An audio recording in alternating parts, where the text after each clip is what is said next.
पिछले क्लास में तो मैंने आप लोगों को इंट्रोडक्शन दिया था, इंट्रोड्यूस किया था कि आईपीसी क्या है। आईपीसी क्या है इसको मैंने इंट्रोड्यूस किया था। आज मैं आप लोगों को 2, 3, 4 के बारे में जानकारी दूंगा और ये बिल्कुल कॉन्सेप्चुअल इस चीज को जान ले। आईपीसी के बारे में जब मैं लोगों से बात करता हूं तो लोगों का यह कहना होता है कि सर ये तो सिर्फ प्रोविजन है, ये दंडात्मक प्रोविजन है। लेकिन ये जान लीजिए दंडात्मक प्रोविजन के साथ साथ इसमें कॉन्सेप्ट भी दिए हुए हैं। तो ये कॉन्सेप्ट को यदि आप जान लेते हैं और फिर मैं जब आऊंगा इसके बाद जनरल एक्सप्लेनेशन पर तो उसकी भी जब मैं चर्चा करूंगा।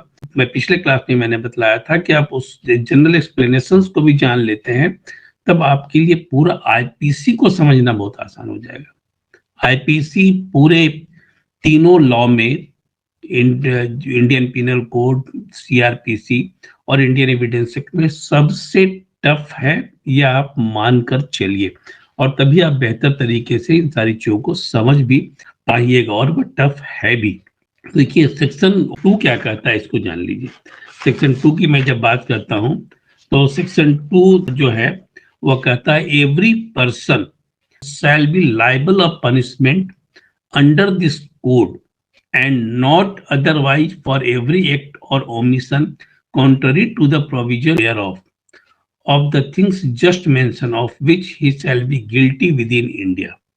इसको मैं समझाता हूँ क्या है कि प्रत्येक व्यक्ति जो है जो भारत में रह रहा है वह भारत का नागरिक हो, भारत का नागरिक नहीं हो, यदि वह भारत में रह रहा है और वह इंडियन पिनल कोड के किसी भी, इंडियन पिनल कोड की चूंकि मैं बात कर रहा हूं इसलिए मैं इंडियन पिनल कोड की बात कर रहा हूं, लेकिन और भी जो स्पेशल लॉ है उसके तहत भी यदि वह दोषी होता है तब भी वह सजा का हकदार होता है। यहाँ पर इंडियन पिनल कोड की बात कर रहा हूं कि इस कोड के तहत यदि वह दोषी होगा, कोई अपराध करता है और उसमें वह दोषी होगा, तब ऐसी स्थिति में उसका जो ट्रायल होगा और वह भारत के अंदर ही होगा। ठीक है ना। यहाँ उसको जो सजा मिलेगी वो इस कोड के अंतर्गत ही मिलेगी।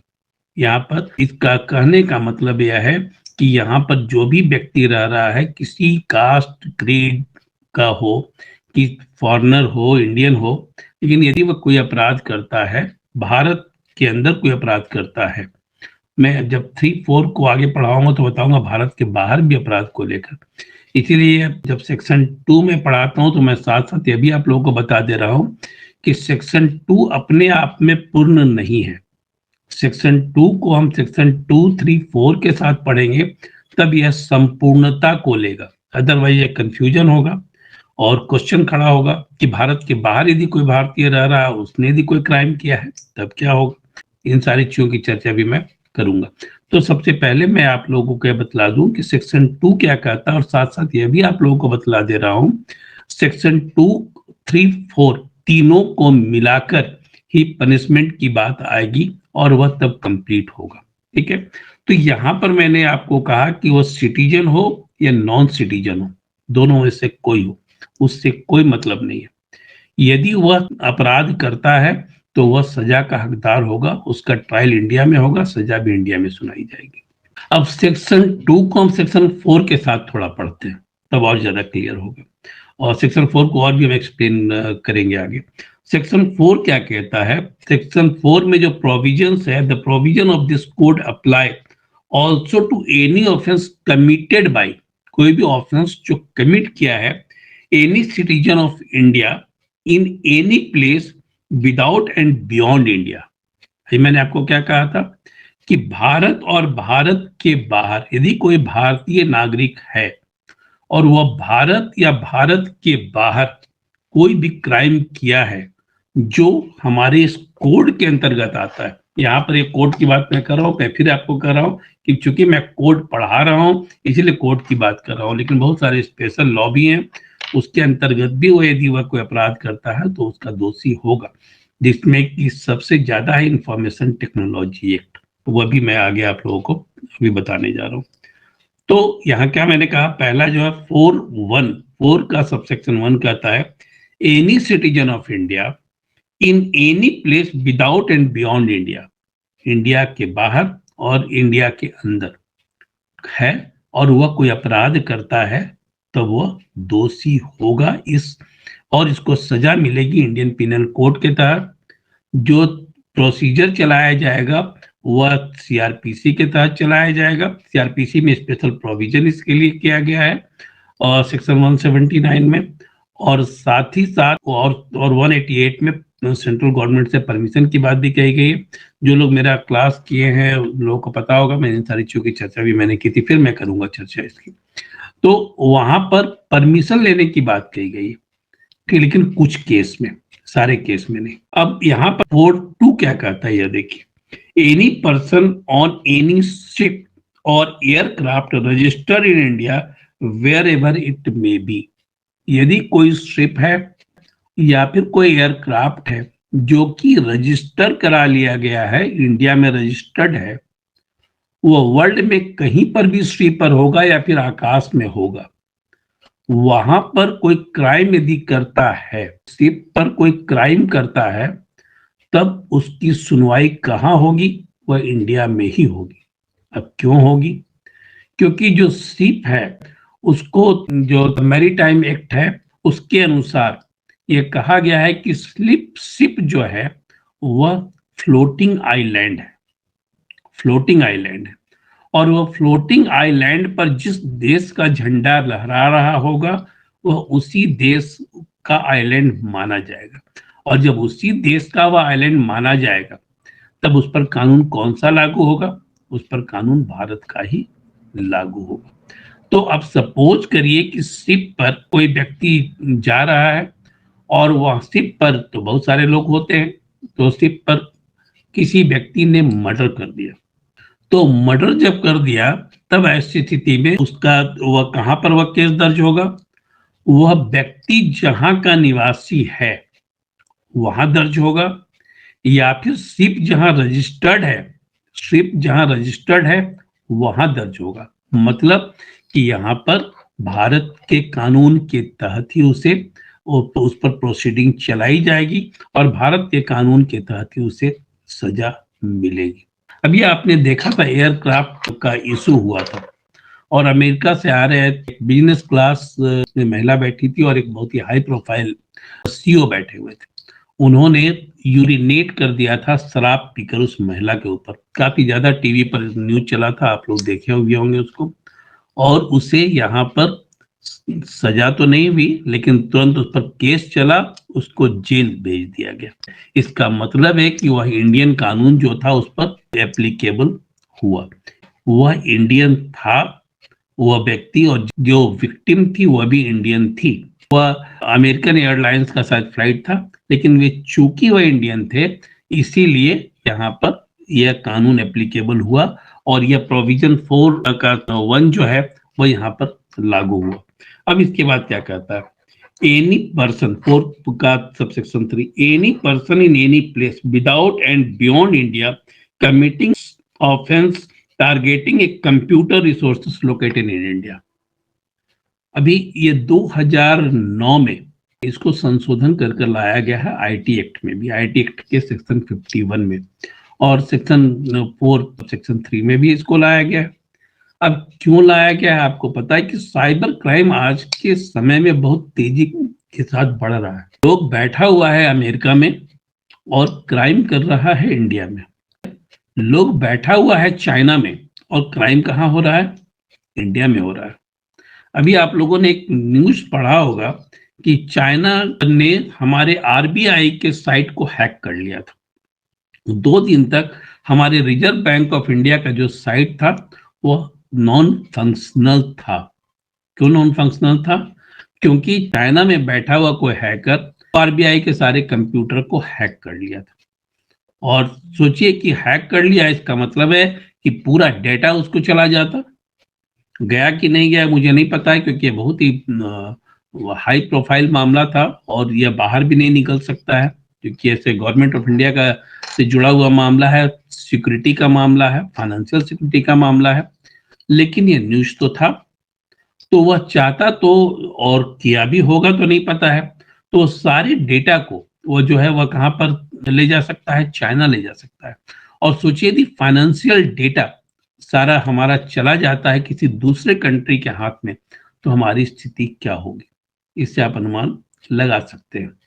इसी ढंग से मान लीजिए गूगल है, फेसबुक है, यूट्यूब है, वहां सभी जगह पर हम लोग अपने डेटा की एंट्री करते हैं, पर्सनल डेटा की एंट्री करते हैं, और वह डेटा की एंट्री यदि वह हैक कर ले वहां पर, या फिर वो उसको सेल कर दे और उसको क्राइम के लिए यूज होना शुरू हो जाए, तब ऐसी स्थिति में क्या होगा, कहां पर केस चलेगा? टारगेट तो इंडियन को किया गया है, तो केस इंडिया में चलेगा और उसको पार्टी बनाई जाएगी, ठीक है ना, उसको पार्टी बनाया जाएगा। अदरवाइज तो कभी क्रिमिनल पकड़ा ही नहीं जा सकेगा। अभी मैं एक न्यूज पढ़ रहा था कि एक बैंक ने जो स्कैमर है, जो अब लगातार हम लोगों के मोबाइल पर इंफॉर्मेशन आता है कि इतना पैसा को हमारा निकाल लिया गया, वो सब स्कैमर है। तो वह स्कैमर को हमारा डेटा, बैंक में जो डेटा था वह बेच दिया गया। अब वहां पर जब बेच दिया गया, वह कहां से जाकर उसको यूज करेगा यह नहीं पता है हमको। तो ऐसी स्थिति में हम साइबर एक्ट के तहत तो केस करेंगे ही करेंगे, इंडियन पिनल कोड के तहत भी हम केस करेंगे।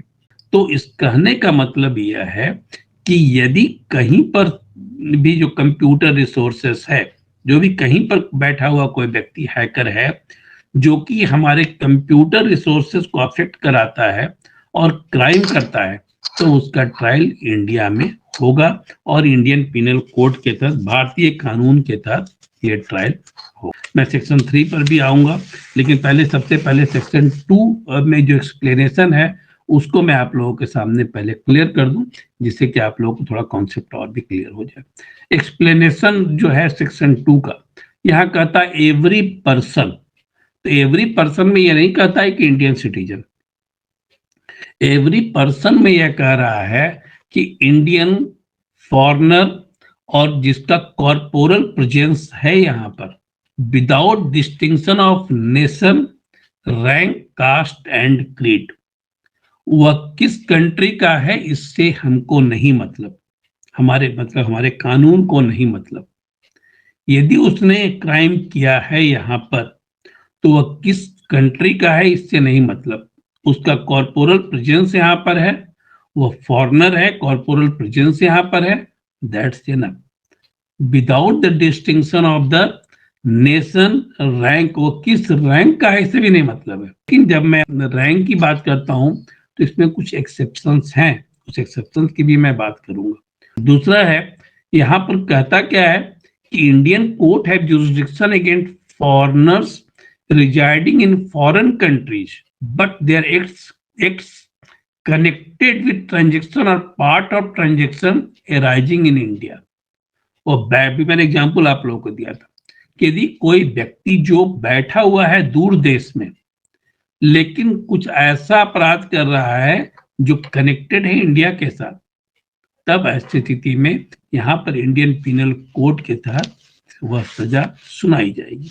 अब मैं एक केस लॉ की भी चर्चा करना चाहूंगा, ये भी बहुत इंपॉर्टेंट केस है 2012 का। ये ली कू ही, ली LEE की यो ले कुन, ऐसे स्पेलिंग में कुन आएगा लेकिन ली कू है, ली कू ही वर्सेस स्टेट ऑफ यूपी 2012 का यह केस है, रिपोर्टेड केस है, 150 पन्ने का जजमेंट है सुप्रीम कोर्ट का। यहाँ पर क्या हुआ, इस केस की जब मैं चर्चा करूंगा तो आप लोगों को बहुत चीजें क्लियर हो जाएगी। यहाँ पर इंडियन एक कंपनी है जिसने एग्रीमेंट किया एक जो ब्रोकर है उसके साथ, ब्रोकर जो है उसके साथ, जो कंसल्टेंट है उसके साथ उसने एग्रीमेंट किया, ठीक है, एग्रीमेंट इंडिया में हुआ। यह स्काई इंपेक्स लिमिटेड है जो कि बायर है, और जेसी जो सेलर है, जेसी जो है वो इंडियन कंपनी है, वह सेलर है, और उसने बायर को ने स्काई इंपेक्स लिमिटेड जो कि इंग्लैंड में बैठा हुआ है, और उसके बाद सैमसंग है दुबई में बैठी हुई एक कंपनी। एक कंपनी कहाँ है, इंडिया में, जो कि वह अपने गुड्स को वहां पर भेज रही है। ये क्या है, ये सेलर है, और स्काई इंपेक्स जो है वह ब्रोकर है, वह इंटरमीडियरी है, दलाल, जिसको शुद्ध शब्दों में हम कहते हैं दलाल है। वह ट्रिपटाइट एग्रीमेंट हुआ ट्राइपेटाइट एग्रीमेंट में यह बातें आई कि यह जेसी सेलर जो है, जो जिसका गाजियाबाद में फैक्ट्री है, दिल्ली में ऑफिस है, वह अपने सामान को भेजेगा स्काई इम्पैक्स लिमिटेड को। स्काई इम्पैक्स लिमिटेड उसको सप्लाई करेगा सैमसंग दुबई को। ठीक है, अब सैमसंग दुबई ये सामान छोटा मोटा वैल्यू का नहीं था, 13,70,000 यूएस डॉलर का यह डील था। 13,70,000 यूएस डॉलर का डील था, तो रफली 11 करोड़ का यह डील है। तो वहां पर इसने जब एग्रीमेंट किया तो वो समयबद्ध था सारा चीज, और समयबद्ध तरीके से इंडियन कंपनी ने स्काई इम्पैक्स लिमिटेड को भेज दिया सामान।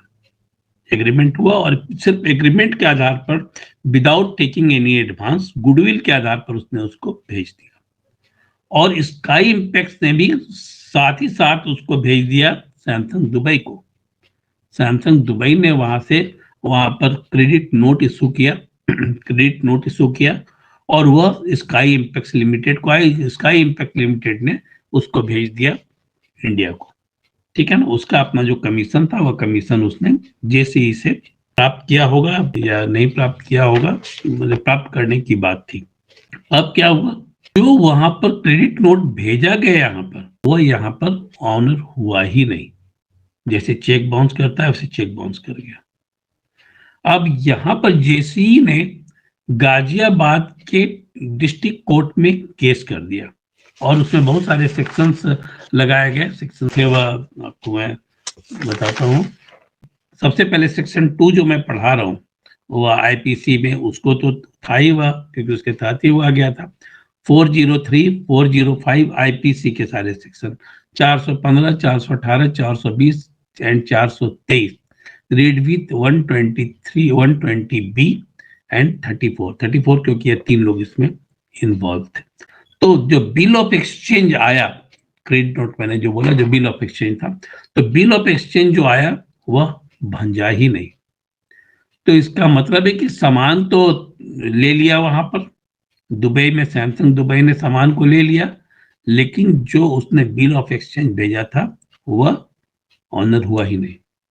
हम लोग कहते हैं कि इंडिया में लोग बेईमान हैं, बड़े बड़े बेईमान बाहर में बैठे हुए हैं जो अरबों का की बेईमानी कर कर बैठ जाते हैं। ठीक है, इसका एक नमूना है, बहुत सारा नमूना है। अब जब आईपीसी लगातार देखेंगे तो बहुत सारा ऐसा एग्जाम्पल आपको मिल जाएगा। इंडियन तो थोड़ा छोटा छोटा चोरी करते हैं, बड़ा बड़ा चोरी तो बाहर बैठा हुआ लोग कर रहा है, और इंडियन को ही थोड़ा सा चूना भी लगा दे रहा है। तो अब इसने केस किया, और केस करने के बाद जब केस किया तो जो सैमसंग दुबई है उसने क्या प्ले लिया, उसने प्ले लिया कि यह तो चूंकि हम बैठे हुए हैं दुबई में और हम इंडियन लॉ के अंतर्गत आते ही नहीं है। यही उसने सोचा होगा पहले भी, स्काई इम्पैक्ट ने भी यही सोचा होगा कि इंडियन कंपनी है, उससे सामान ले लो, लेने के बाद तो देखा जाएगा, हम तो बाहर में है, हमारे ऊपर तो यह सब कानून लागू होगा नहीं। लेकिन सेक्शन 179 क्या कहता है सीआरपीसी का, यह देखिए, उसने ग्राउंड ये जो लिया कि हमारे ऊपर यह कानून लागू नहीं होगा।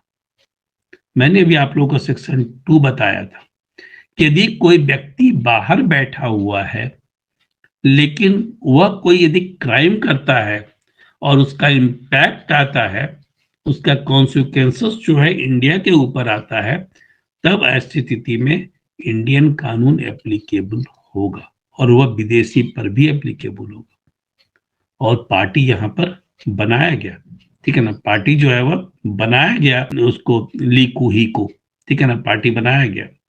अब यहाँ पर क्या कहता है सीआरपीसी का सेक्शन 179, हम सीआरपीसी आईपीसी एविडेंस एक्ट सबको मिलाकर आपको समझाने की कोशिश करेंगे आईपीसी, क्योंकि मैंने भी तुरंत कहा आप लोगों को आईपीसी थोड़ा टफ है और इसको आप लोगों को सबके साथ जब मिलाकर समझाया जाएगा तभी आपको बेहतर समझ में आएगा। तो क्या कहता है यह देखिए, यह कहता है कि when an act is an offence by reason of anything which has been done and of a consequences which has ensued, जो लागू होगा, ensued, the offences may be inquired into or tried by a court within whose local jurisdiction such thing has been done or such consequences has been ensued.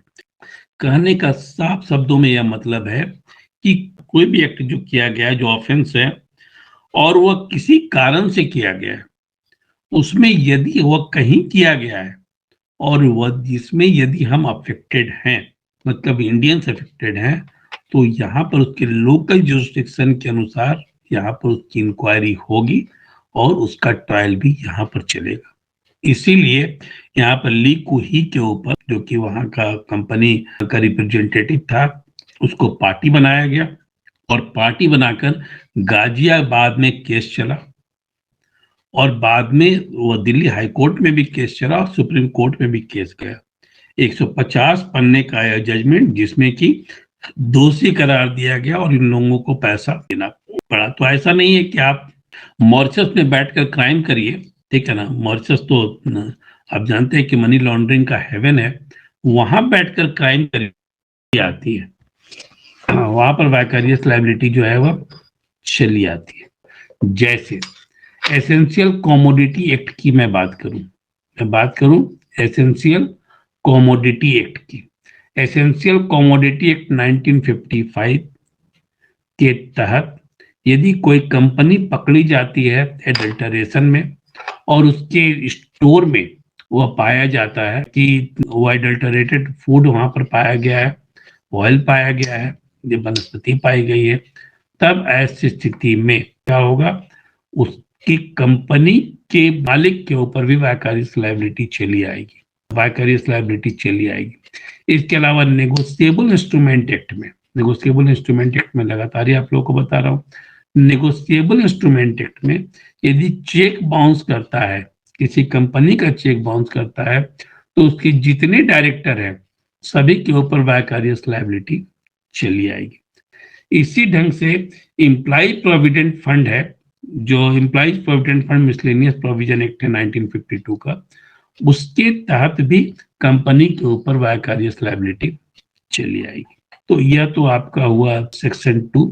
मैं 3 और 4 के बारे में और भी काफी डिटेल में आप लोगों को कल के क्लास में बताऊंगा, जिसमें मैं एडमर्ल्टी जुरिस्डिक्शन के बारे में भी बताऊंगा, हाई सी के ऊपर कुछ हो रहा है उसकी चर्चा भी मैं करूंगा। अभी आप लोगों का कोई क्वेश्चन है, क्योंकि मैं आप लोगों को समय देता हूँ क्वेश्चन के लिए भी, तो कोई क्वेश्चन है तो आपके क्वेश्चन को पूछ सकते हैं। सर, अभी आपने वाइकेरियस लायबिलिटी के बारे में बताया, ये कंपनी दूसरे निकायों के साथ जब काम करती है उनके साथ ही एग्रीमेंट करती है।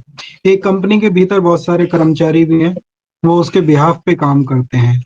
क्या एक कंपनी को इस तरह का एग्रीमेंट अपने कर्मचारियों के साथ भी करना चाहिए कि आप मेरे बिहाफ पे डिफरेंट जगह पे जाके मेरी सर्विसेज का या मेरे जो प्रोडक्ट्स उनको प्रोवाइड कराते हो, तो आपकी कमियों का, आपकी गलतियों का कंपनी के ऊपर की तरह का इम्पैक्ट ना पड़े, तो ये उससे भी सेव करती है? इसकी आवश्यकता नहीं है, क्योंकि वह कानून ही कहता है कि यदि कंपनी के एम्प्लॉय कोई गलती कर रहे हैं तो उसकी लायबिलिटी उनकी होगी। कंपनी तो लायबल होगी, लेकिन कंपनी के मैनेजिंग डायरेक्टर और कंपनी के सीईओ उसके लिए लायबल नहीं होंगे।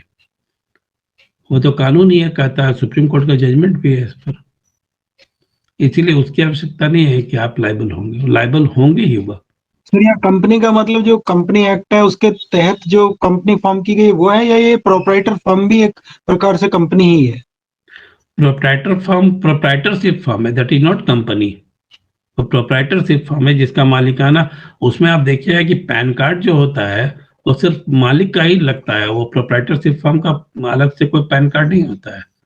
जैसे मान लीजिए मैं सुहेंदु जयपुरियार एंड एसोसिएट को बना लेता हूँ अपना लॉ फर्म, और वह उसको मैं रजिस्टर्ड कराता हूँ म्युनिसिपल एक्ट के साथ, ठीक है, और वह प्रोप्राइटरशिप फर्म हो जाता है, तो वहाँ उसका कोई पैन कार्ड इशू नहीं होगा।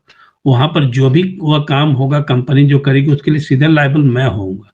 लेकिन यदि कंपनी एक्ट के तहत 2013 के तहत, अभी 2013 पहले 1956 था, कि इंडियन कंपनी एक्ट के तहत यदि कोई कंपनी रजिस्टर्ड होती है और वहां पर कोई एम्प्लॉय यदि कोई गड़बड़ करता है, तब स्थिति में वो एम्प्लॉय उसके लिए रिस्पॉन्सिबल होगा, न कि मैनेजिंग डायरेक्टर। यहाँ पर प्रोप्राइटरशिप फर्म में क्या है कि यदि कोई भी गड़बड़ी करेगा तो उसके लिए वह कंपनी के मालिक भी लायबल होंगे, क्योंकि प्रोप्राइटरशिप फर्म में पूरा ओन वर्क कर रहे हैं।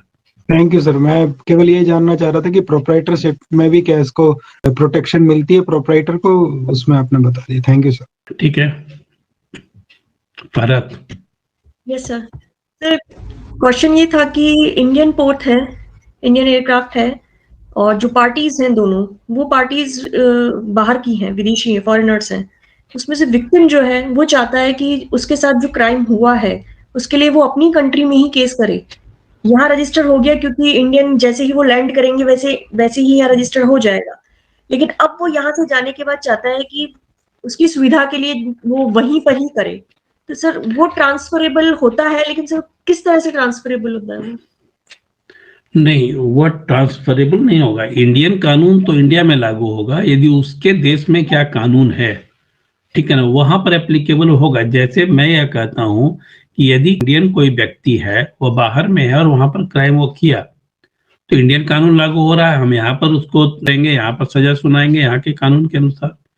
तो वहां के देश का कानून क्या कहता है इस पर डिपेंड करता है। ऐसे हर देश का जो कानून है अपने सिटीजन को तो डिफेंड करता ही, उसको प्रोटेक्शन तो देता ही है, ठीक है। तो वहां भी वैसा कानून होगा। लेकिन जो क्वेश्चन आपका है कि यदि वो चाहे कि हमारे देश में ट्रायल हो, तो यह डिप्लोमेटिक जो कॉन्सुलेट है, कॉन्सुलेट के थ्रू अप्रोच कर सकता है देश में होम मिनिस्ट्री से, लॉ मिनिस्ट्री से, और तब यह संभव हो सकता है। और मुझे जहां तक याद पड़ रहा है कि कुछ केस में ऐसा हुआ भी है कि यहाँ पर क्राइम उसने किया है, लेकिन बाद में वह केस ट्रांसफर बाहर हो गया। वो उस देश के साथ कैसा संबंध है।